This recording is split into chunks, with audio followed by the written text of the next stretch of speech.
Happy Wednesday, everybody. Hope you're doing well. As it's that time again, it's time when we just sit here and do nothing but shoot the breeze. How about it? Let's do it. In 3, 2, 1, let's roll.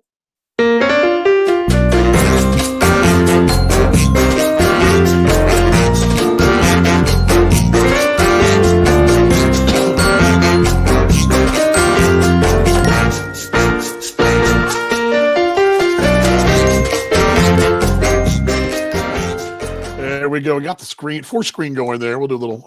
I'm actually doing a little messing around today. I upgraded BeLive to their. They had really basically 3 tiers, and they still have 3 tiers, but they've kind of actually they had 2. I believe they had 2 plus a free, but 2 you actually paid for, and now they just got 2. But they've kind of upgraded, or they have 3 now, and the free ones.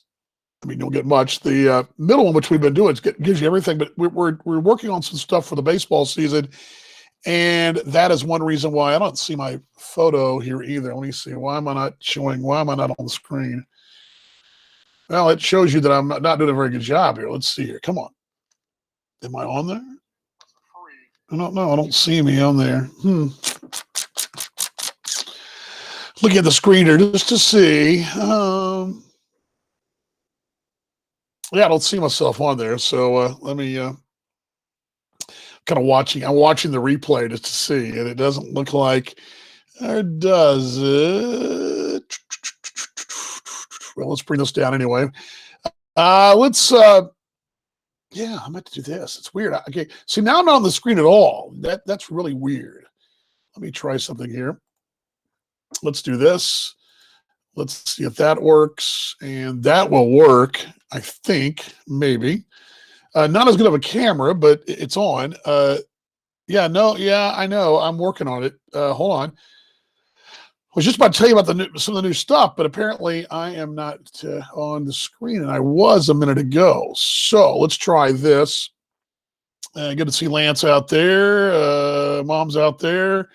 Yeah, my lights are on, but let me do one little quick thing here. You never look better. Yeah, that's pretty much true. I look pretty good, don't I? Let's try this. Just see what happens here. And there we go. No. Well, then we'll have to try this then. This is the part that I have to do that I don't like.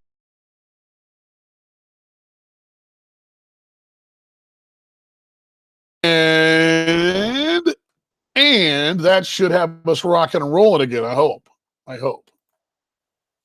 Waiting and listening here. Watching with. Is it? Anyway, glad you guys are along. If you're only hearing the audio, I promise there'll be video in a moment. I think.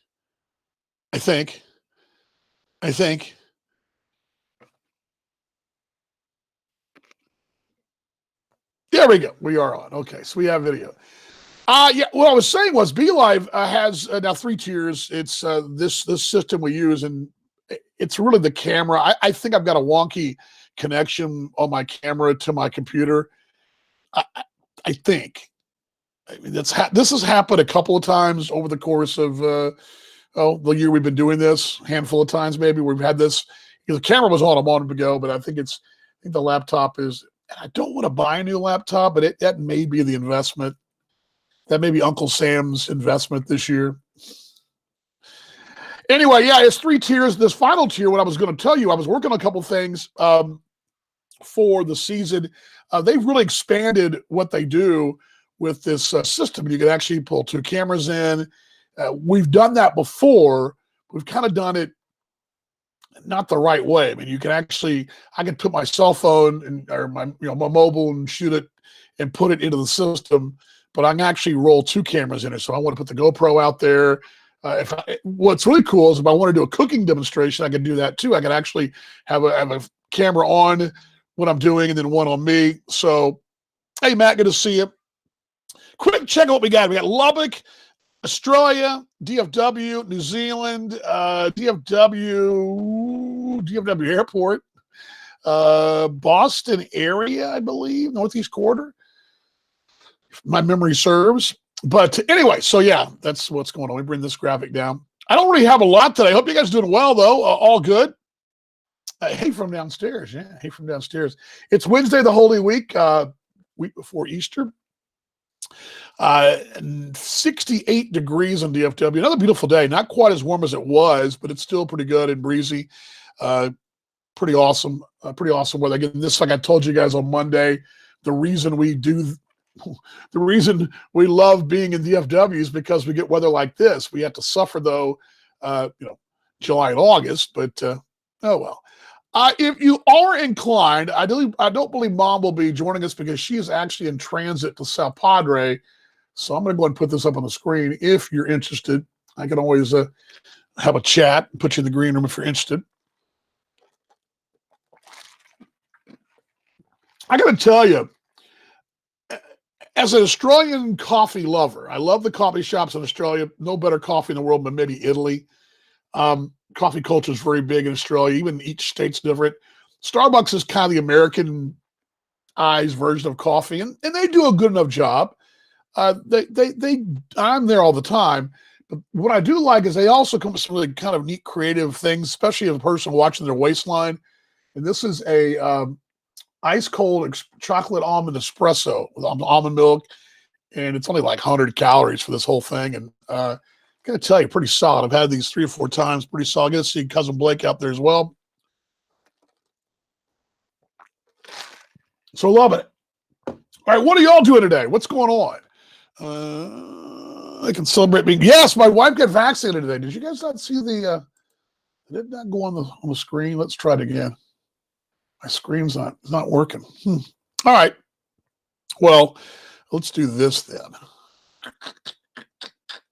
Let me see if I can do that from the app. Yes, my wife got her vaccine today, her second vaccine today, which is pretty awesome. We're very excited about that. So I know she's excited about that. And there we go. Let me see if I can pull this up here. For some reason, my I don't know why, but some reason my link's not coming up. Let me put it on the screen and see what come up on the screen itself. I'm kind of just stalling here. You guys are like, I'm losing viewers by the moment by my stalling here. But let's just do this. Yeah, you guys aren't seeing that, are you? Let's try this, see if this works.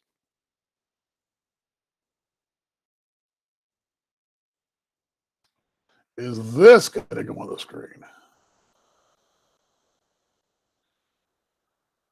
You know what? I think what's happening. I know what's happening.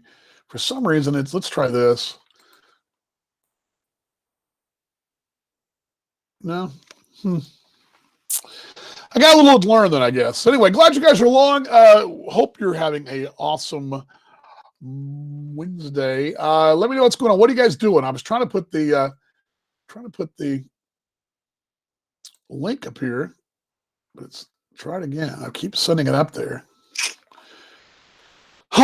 Well, let's try this. Maybe this will work.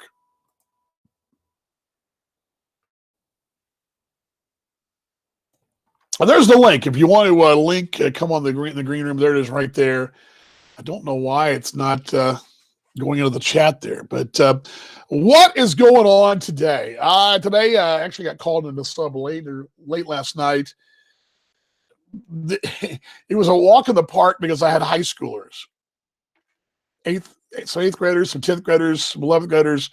And it was pretty easy because I had, unlike last week where I was actually teaching, I actually just had to make sure the Zoom was continuing to roll because the Spanish teacher got in a fender bender and kind of tore up her car and hurt her neck. And so she was out today and virtually doing her thing from virtual land. So, but yeah, if you heard me talk on Monday and last Friday, I had 4th graders for 5 days after spring break, 2 days prior, and I don't know, that'll wear a man out.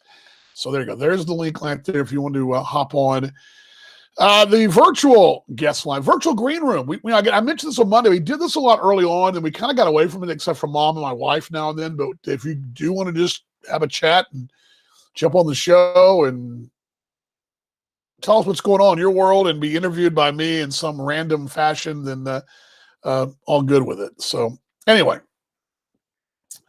wife got her second shot today. What is everybody else doing? What did you guys do? What's going on? What's going on?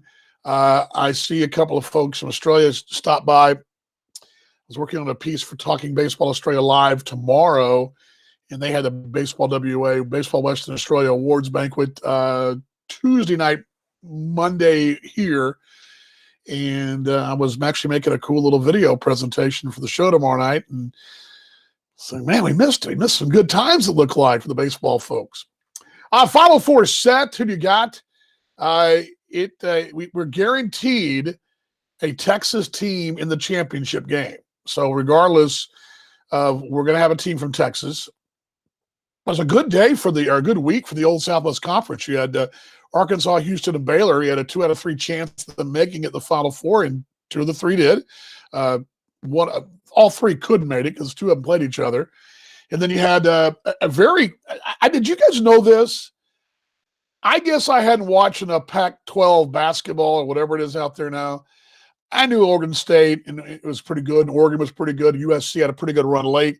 I was not aware that UCLA had to play the play-in game, which they're 11 seed, but they're not really a traditional 11 seed. They just happen to be stuck in that play-in game because of all the different power numbers this year during COVID. Anyway, they had to play an extra ball game, and they find themselves in the Final Four. A program that's got a lot of storied history, obviously. I believe it's their 8th or 9th, maybe more. It's got to be more than that. Maybe it's 18th of appearance in the Final Four. I think that's right, because they had a stretch where they were in the Final Four every year for 10 years. But all their storied history of UCLA, to have them being there this year as this seed playing the extra ball game in COVID, I usually kind of think, well, UCLA's had a lot to cheer about over the years because John Wooden legacy is huge.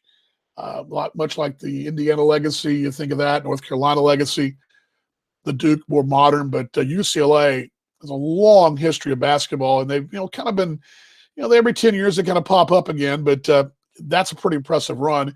And then you've got Gonzaga, who looks like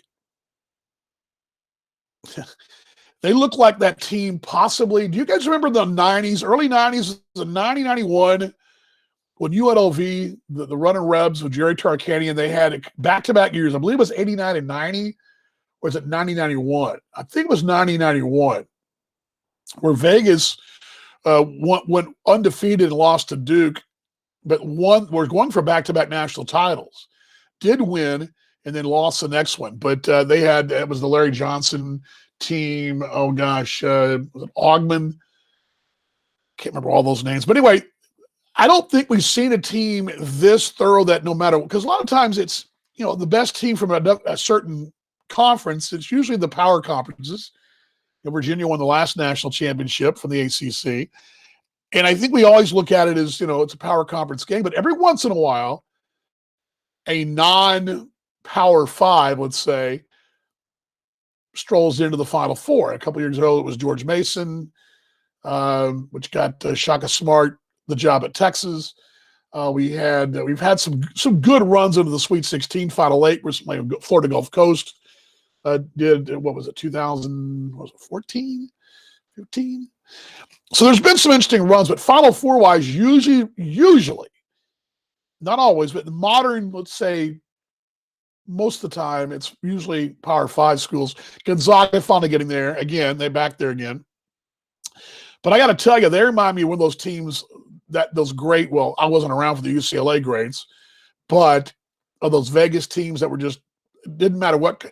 I mean, Gonzaga could play in any conference and have either fit Big 12. I don't think they had any problem being top 2.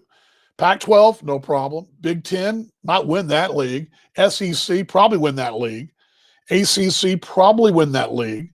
I mean, I just think they'll be top 2 in every one of those leagues, if not winning all. I mean, they can easily win all those leagues, easily finish top. But those are good leagues. And I guess the only thing that in a one and done deal, they're as good as anybody.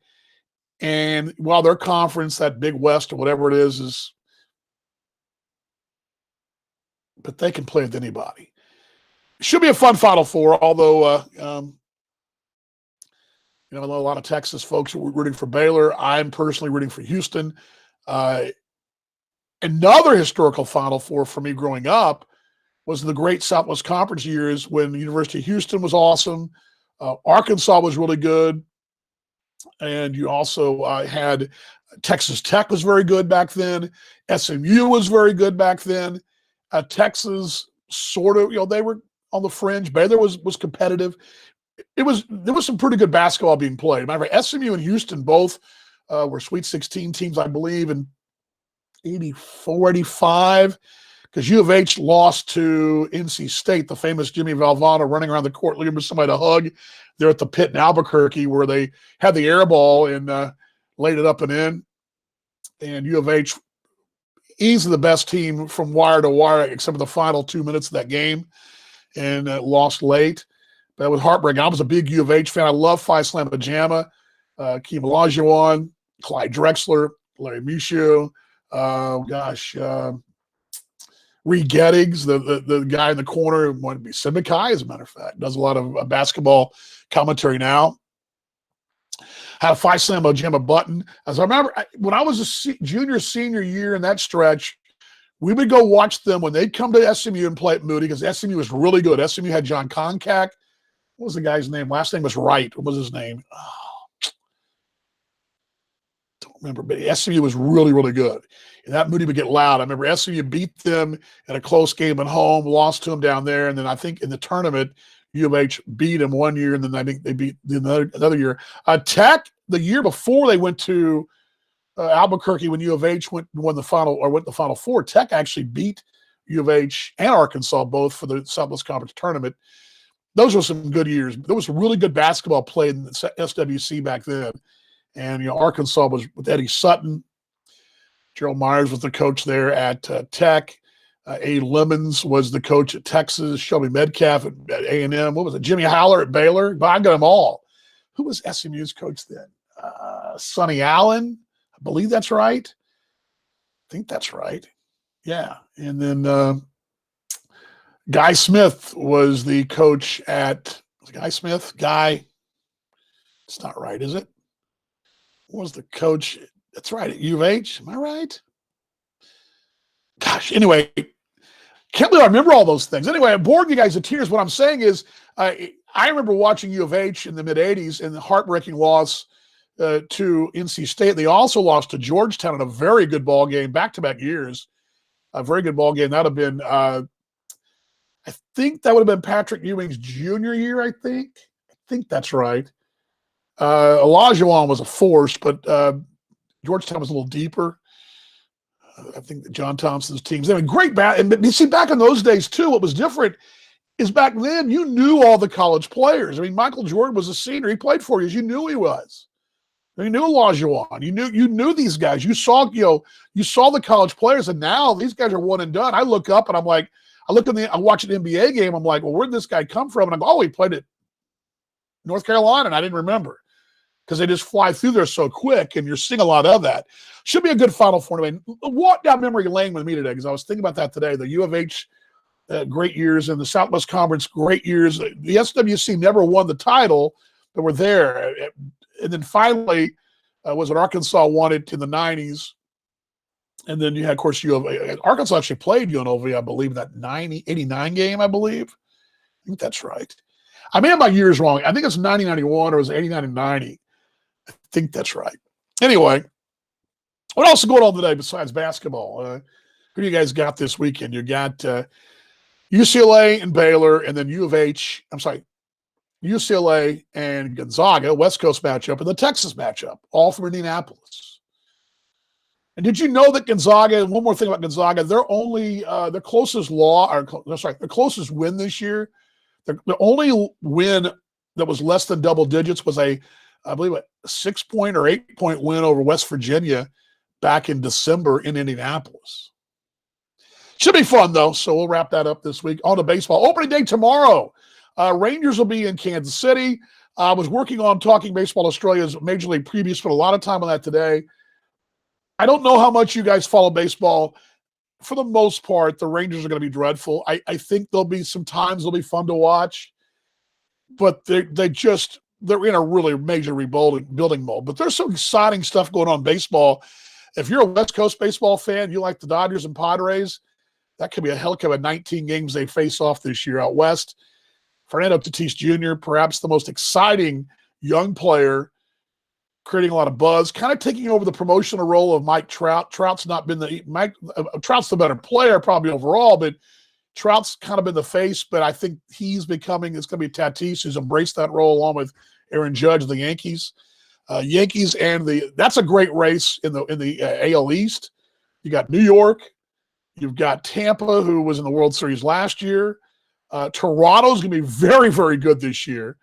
And that I wrote down on my notes for the show tomorrow that I'm interested in watching Tampa and New York, but I'm also interested in watching Tampa, New York, and Toronto. And I think Baltimore will be slightly better. In Boston, you just never know. I think they'll be better. That's a pretty good race. And then the National League Central is kind of sleep on that division a little bit. There's always Cubs and Cards. But Cards and Brewers, that could be a fun race. Braves and Mets in the NL East, that could be a lot of fun. Marlins will be better. And there's a lot of really interesting series head-to-heads this year. And then, of course, in the American League West, where the Rangers are, Oakland, Houston, I mean, that could be – but who's going to surprise? And I guess we'll talk about it with Paul tomorrow, but I really like in the weeds Toronto and in the weeds Philadelphia in both leagues. I like those two. I also think the Twins sort of are not going to get the love that the White Sox are getting. The White Sox have kind of been given that division in the Central, the AL. Don't sleep on the Twins. And there are going to be some bad teams this year, some dreadful teams. Pirates could be pretty bad. Rangers could be rough. Seattle might have a bit of a struggle. But, yeah, it's going to be fun. Major League Baseball starts tomorrow. Monday, the Rangers open at home. The only stadium in Major League Baseball, of course, all of them are going to have some fans in some form or fashion. Texas, the Rangers will have 100% capacity. The next closest is 50% capacity down at Minute Maid in Houston. And then the third, I believe, is 30, a weird percentage. I believe it's 40%. Where are my notes for tomorrow's show? I've got them ranked here. Tomorrow. Yeah, Colorado, this is a weird number. 42.6%. Not 42, not 43, 42.6 for the Rockies at Coors Field. Kansas City, 33%. Atlanta, 33%. St. Louis, 32%. Then Cleveland, the furthest north, Cleveland will have 30% fans. Everybody else, the New Yorks and the Bostons, 12, anywhere between 12 and 10. The California sites also 12, 10. A couple of them, I believe Seattle might be 20. I think that's right. But there's nothing. Everybody else is below 30, and most are in the range of 12 to 20% capacity for Major League Baseball. So interesting to see how that's going to be. I'll be out there, I believe, on Monday. I need to talk to the wife, what her plans are. And actually, I'll be out tomorrow afternoon, out at Texas Live. Got a busy day tomorrow. Texas Live before we head to the island tomorrow night. So anyway, do we have tickets yet? I was not sure what's going on with that. We'll talk about that a bit better. Would the Red Sox be less awful this season? I think so. What's cool, Chris, about Major League Baseball to me is that every year we all can pick. It's pretty easy to pick the top 4 or 5 playoff teams. Pretty easy. Now this year last year with the expanded playoffs is a lot easier. This year they're back to normal playoff numbers. I think you're going to have a situation even, Chris, where you're going to have perhaps in 2 divisions 100-game winners each division. I can see 100-game winners in both the NL West and the AL East, and perhaps NL East. I think Boston will be better. I got them right behind Toronto, 4th in that division. The one thing that, there's always that one team There's enough there. I think enough there for Boston that they could be that one team. There's always somebody in the weeds, and I gave you Toronto, Minnesota, and Philadelphia that lurks in the weeds. One of those teams that could kind of lurk and either win a division or make a long run. I wouldn't count Boston out necessarily. I mean, but I think on paper right now, of course, you don't play the season on paper, that they're probably fourth that division. But everybody's so in love with the Yankees and with the Rays, and the Yankees really have a lot of pressure on a lot of folks there because they've, Aaron Judge and Giancarlo Stanton, those two pieces of the puzzle. A lot of pressure on those young men. You got a lot of pressure in the dugout, a lot of pressure overall. Not as much pressure down in Tampa. They're just kind of expected to sort of do what they did again. And I think that's where Toronto kind of lurks, where everybody's kind of overlooking Toronto. And I think, again, the same thing with Minnesota. But what I'm saying to you, Chris, is there's always somebody, maybe Boston's it, but I think they're still fourth overall. Where was I talking about this, Kevin? Well, and that's a good point, Kevin. And I was saving that for tomorrow on Talking Baseball Australia Live. I was going to kind of explain that to the folks that watch us in Australia. If you look at the map, Cleveland's the only place, and I guess Cleveland is it's Midwest, sort of. I mean, Ohio is always kind of considered Midwest, I guess. I've always thought of Ohio and Chicago more Northeast, but they're not. I mean, obviously Chicago's Midwest, but it's a straight line across to the New Yorks and Philadelphias of the world. But Chicago's Midwest. Cleveland's kind of, Minnesota's Midwest. But Cleveland's kind of moving. I mean, where does it change? Ohio's still Midwest, and Pennsylvania Northeast. It's close. But that's the one place. So you look at the map, though, Atlanta, Southern City, Kansas City in the Midwest, Denver, kind of a bit of surprise, but they're a little more. Colorado's a very interesting place in general. I mean, in general, it's an interesting place. The first place to really legalize the green stuff. California, not surprised by the numbers. I'll pull those up. I got those for you here somewhere. Pull my capacity numbers up. I have them for the show tomorrow. Where are we? Capacity numbers for tomorrow. Here we go. Just give you an idea of some of the places. If you do a map, though, Kevin, that might be something maybe I could do as a graphic for the show. But Baltimore, 25%. That's 11,000 fans. Boston, 12%, 4,000 fans, Northeast. New York, 20%, 10,850. Tampa, 20%, 9,000. Now, Toronto is interesting because Toronto is playing initially at their spring training facility at 15%, 1,200 fans, but that's a small ballpark. They're eventually going to go to Buffalo, which I believe that has not been announced what that will be. And they may go back to Toronto at some point, but they're not going to be going to Toronto anytime soon. We'll talk about that tomorrow night as well. Chicago, 22%. That's 8,000. Minnesota, 26%, 10,000. Cleveland, 30%, 10,500. KC, 30%, 10,000. They're all about the same, 20%, 8,200 or 8,200 for Detroit. Houston, 50%, 20,500. Then it goes to the Angels, 20%, that's 88,650. Oakland, 20% at 9,000. Seattle, 20%. I was wrong. They're 9,000 as well.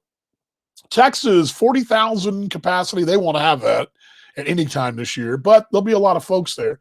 100% capacity. In the National League, Atlanta's at 33%, 13,500. Miami, 25%, 9,300. New York, the Mets, 20%, 8,492. Philadelphia, 20%, 8,800. As a matter of fact, I think both New York stadiums, you've got to provide a COVID test, or a vaccination card. I believe that's correct. I think I read that in the New York Post today. I think that's right. Washington, the Nationals, 12.1%, 5,000. Wrigley, 25% for Chicago, 10%, or 10,000 rather. St. Louis, 32%, 14,600. Cincinnati, 30%, 12,700. Milwaukee, 25%, and that's at 10,500. Pittsburgh, 20%, 7,500. And out west, it's Arizona at 25%, 12,000. Colorado, 42.6%. What a weird number. 21,400 is their capacity now. Dodger Stadium, 20%, 11,000. That place will be a cavern. It'll seem like no one's there. It'll be like friends and family only. That's a huge ballpark. Petco, where San Diego plays, 20%, 10,000. San Francisco, 8,400. That's 20% there at Oracle Park. And that is your numbers for the big leagues right there. But there are going to be some really quiet. And what they all have in common, they're all those ballparks, Kevin. I don't want to break it down necessarily Republican or Democrat, but they are definitely states that are more open, so somewhat. I mean, and moving that direction. Obviously, Missouri, 2 ball clubs there in the 30% range, Colorado in the 40s, Texas with 100% and 50%, and then Georgia 30 some odd percent. You got the Cincinnati and Cleveland, all very similar spots there. So, and it's going to look. Here's the deal too, Kevin. Yankee Stadium. Have you ever watched a game there on TV, like a Wednesday night game on TV or Tuesday night game on TV? And you look behind home plate, it looks like there's no one there because those seats, I believe at face value, the ones behind home plate, I believe are around $500. How many folks have that kind of disposable income to walk up and pay $1,000 for 2 seats? So you got a lot of corporations who buy those seats at corporate packages, and they don't sell them or don't resell. And the resale of those tickets aren't very good. Folks aren't buying those, and they're not selling them at $100 discount, $100. They're not selling them like that. They just swallow them. They just give them away to friends and family. If you look, there's a lot of folks who don't show up in those fancy box seats. But if you see the camera fade out, you'll see a lot more. When the camera fades out now, you ain't gonna see nobody. Both New York stadiums, for example, it's gonna look like that. What are you talking about? A HIPAA? What are you talking about? HIPAA violation? What is that, GM? I don't know what that means. I don't know what that means. I'm not that smart. Yeah, I read somewhere that there was some restrictions being placed, but in general, everybody's got some restrictions, with the exception of the Texas Rangers. And it's funny because they're not going to be very good. It may not really matter what restrictions are in place because the expectations are very low. The bar is very low. The only thing people are going to want to do is go out there and get the experience of this brand new ballpark. I'm looking forward to probably coming, having an off day when I'm home in the summer or even late when our season's over in Kansas City, coming back and being able to get a cheap discounted club ticket on the resale market, because the resale market in those other cities are going to be pretty high. I mean, the resale market at Wrigley, can you imagine what the resale market at Wrigley is going to be for their restrictions? I mean, for the little bit of city they're going to have.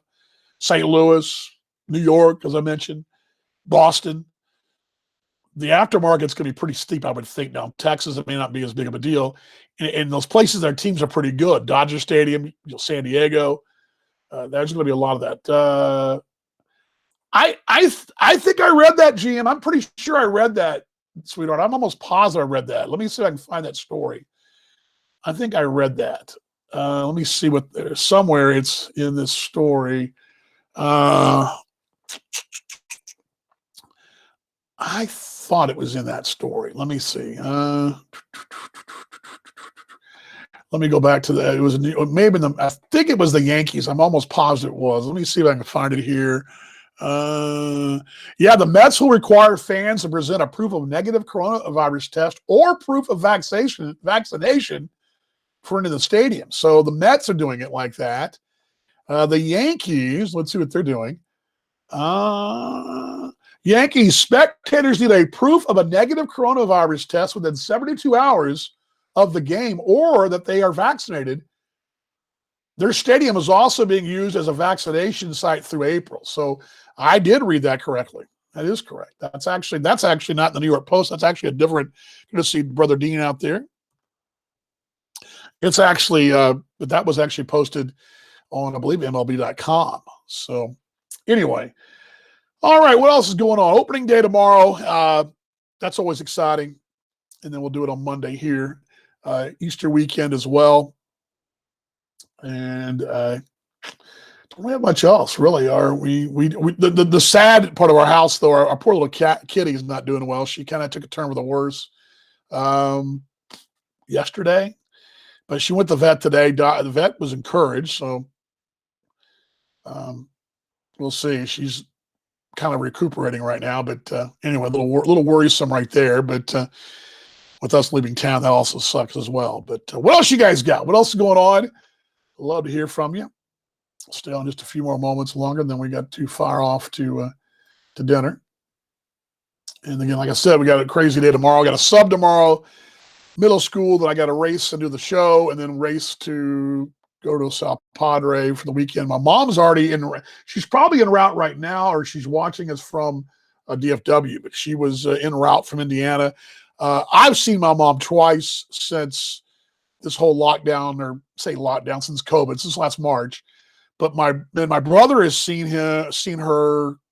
He and his wife and youngest went back in, I believe it was in the summer, I think, or early fall. They went, but mom's not been out of Indiana since last Feb, and she will not have seen the oldest, I don't believe, since then.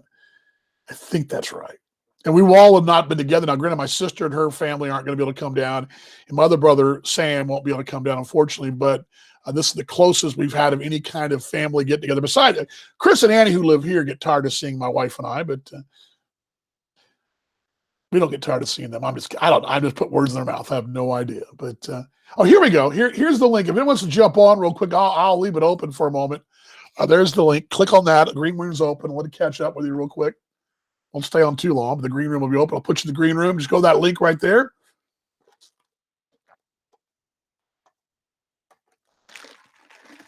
Fired up. Yeah, tomorrow night, 5 o'clock Central Time, our Talking Baseball Australia Major League preview. We don't need guests tomorrow. It's just Paul and I for about an hour chatting about baseball, and really from an Australian perspective, a couple of the hot topics that are going to be, a lot of us have already read about, and we've kind of blown off at things like protocols and just the races and what we think is going to happen. I'll also talk a little bit about Liam Hendriks, what to expect from him, and just some odds and ends tomorrow night, and just kind of get the season rolling for us. We'll start covering on a weekly basis. I believe our show will move to Mondays eventually, and then, of course, Kansas City starts May 18th, and tickets go on sale the 15th. The individual game, season tickets are on sale now. Individual game tickets will go on sale there the 15th. So anyway, head to KC shortly. So I'm going up there pretty quick. So last call, you want to jump on? Love to have you jump on. Just click that link right there. And I'd be interested to see what the wife did about her issue. She wants to hop on real quick, how her vaccine went today. I know she got it. She showed it to me. And, you know, they're encouraging folks to carry the cards around. And I guess, what was it? We were talking about this the other day, that is it Office Depot or somewhere is somebody's paying, letting you laminate them for a couple bucks or whatever. But anyway, I'm glad she got it. She got her second dose. It's everybody's eligible now in Texas, so I will not be able to get it for some time, at least until probably into April, early May. So, and then for Red Raider fans, the Chris Beard watch continues. So tomorrow his buyout drops $1 million, but it's still $4 million. Yes, UT has the money, but they'll have to pay him what he's making now, which is, over $5 million. It's a $9 million investment for a basketball coach. They're not paying their football coach that much. I don't know how that's going to work out for you, but we'll see if that works out. And I guess the good news is that Tech's become an attractive enough place. The University of Texas has to poach your coach, because that's what they do. They can't build their own program. They got to go somewhere else. Someone else built the program for them. So they're so great. I mean, UT, tongue in cheek, of course. Probably upset my UT brethren, family members out there, but anyway, let's see what else I have. Anything, didn't really write anything down. Friday, we will probably do something on Friday, but I don't know how it's going to work. I don't know. I'm not taking my laptop, so maybe one of those deals we put the Facebook on the phone and just hey, this is what we're doing. And salute. Have a great weekend. We won't do. Oh, okay. Don't worry about it, babe. Don't worry about it. It's all good. There may be something going on with the app. I don't know. I just don't worry about it. It's all good. Hey, buddy. Hello, folks. Here he is. Best dog in town today. He was really excited today. He got to on a morning walk. Finally, the baseball field's sealed up, but the field next to the practice field wasn't muddy. He got to run around and chase rabbits today. He got to do that in the dark, or not in the dark, but it was something was coming up. Shot went easy, very fast, in and out.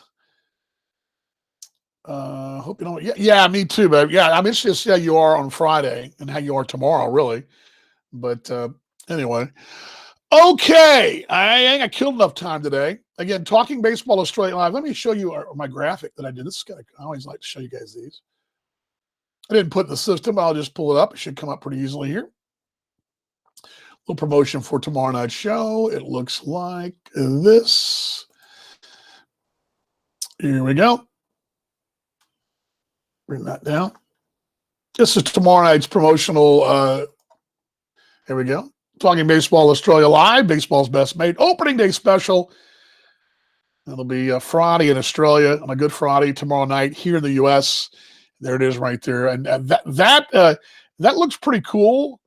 I did that on a program I purchased that's pretty cool, Canva. But what's really cool about it is that photo actually I took from the old Globe Life Park opening day, I believe, 2017. So it's weird because I keep picturing all these opening days I've been to, and I won't be going to opening day at that place, which is really, really weird. But anyway, tomorrow night, Paul Morgan and I will be doing that show on Facebook. So go to Talking Baseball Australia on Facebook. Just go to Talking Baseball Australia, and it's on our Facebook page tomorrow. We'll start at 5 o'clock Central Time in the States, and then over there at 7 a.m. in Australia and Western Australia. Adjust your timepiece accordingly. Yes, love it too. Look pretty cool. I think we'll have it. We got a lot on tap tomorrow night. We're going to really rock and roll it though. So anyway. All righty. It's dinner time around here. Thanks for joining me. I appreciate it. I do this really just to kind of, I was thinking about this morning, or actually yesterday morning when I was doing my workout. I hadn't called a game in a while. And this is sort of practice for me. I'm not doing play-by-play, but I'm having to kind of talk to talk, which is what I do. I mean, and the fact that 4 or 5 folks are still sort of hanging around, that's a good thing. Maybe without any, I just kind of sort of carried it a little bit. You know, this is pretty much off the top of the head, so that means I'm keeping the juices in the brain going, you know. Of course, a lot of it's prep and reading stuff over the course of the day and the week and all that, but still. But anyway, we did this a year ago. We're gonna move it to off days during the baseball season if I can. But we're still a few weeks away for that, so no worries there. Friday, again, as I mentioned, we will on the road, but we will do something even just to pop on and say howdy, and we'll figure it out. Okay? Much love. Appreciate y'all stopping by worldwide. I mean, literally worldwide. We had at least 3 places in Australia, all over North America, and I just appreciate it. Much love to y'all. I say it every time. Let's be better tomorrow than we were today. Let's just keep doing that. Let's just keep trying to fight forward. It's been a crazy, crazy 2021 for a lot of us, for all different reasons. But the one thing we can do is love each other more and keep getting better every day. And let's be better. And when that time comes, we all get together one more time and see each other in person, whether it be in my travels or at the ballpark or wherever we're at, whatever we know each other from. Big real hugs instead of the virtual hugs I give you now. But much love to y'all. Okay? I'll see you guys on Friday, 5 o'clock for something. Don't know what it'll be exactly, but it'll be something. All right, let's put that close up and do that right now. Let's put this up. Again, 5 o'clock Central Daylight Time. We'll see you on Friday. Love y'all. Thanks for joining me right here on Virtual Happy Hour. And we'll see you on Friday, everybody. Much love. #.